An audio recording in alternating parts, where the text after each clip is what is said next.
Hello, good morning. This is Tyler Hartman, and I'm going to be discussing Benjamin Franklin and his relationship with Christianity.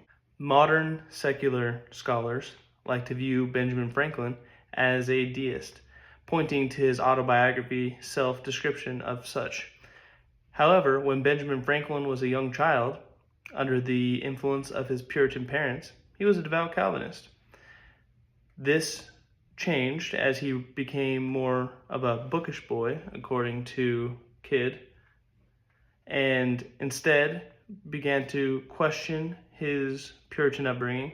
This questioning became outright aggression in his defense of Mr. Hamill in his own writing that was very aggressive and polemical against the religious establishment of his time.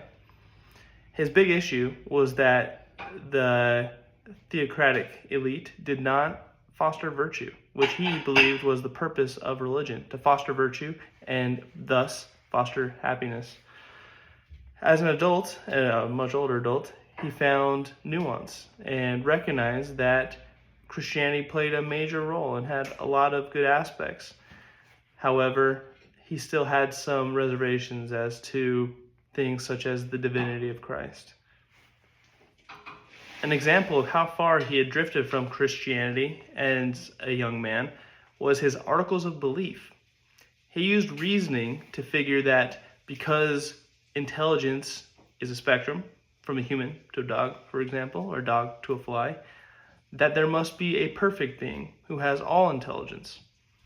He didn't think that this all-intelligent being, creator of everything, cared about human beings, as we are so insignificant on the grand scale of the universe. Instead, he believed that that being created lesser gods that ruled solar systems.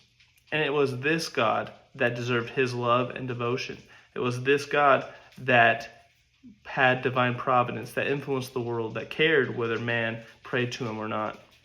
Nevertheless, as an old man, his command of biblical allegory is well demonstrated over and over again. One example being of his defense of the Constitutional Convention. He used the story of Moses and the Israelites as an example, how Moses was doing God's work. Nevertheless, the Israelites constantly complained. He stated that the existence of such complaints does not mean that the work is bad or should be stopped, alluding to providence in the creation of the United States Constitution and how the anti-federalist complaints should be not considered. In a letter to a friend written towards the close of his life, he spells out what he believed. I believe in one God, creator of the universe, that he governs it by providence, that he ought to be worshipped, that the most acceptable service we can render to him is doing good to his other children, that the soul of man is immortal and treated with justice in another life, respecting its conduct in this. In sealing the complexity of Benjamin Franklin, he acknowledged Jesus as the perfect moral teacher.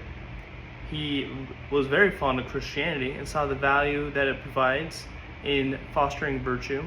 If done correctly, he believed that man corrupted the true form of Christianity. He also believed that he had questions as to the divinity of Christ and acknowledged that he will soon find out in a very humble way. He died less than a month later. Through the virtue that the Christian religion teaches, I think that our current society would benefit greatly and we would find ourselves more happy.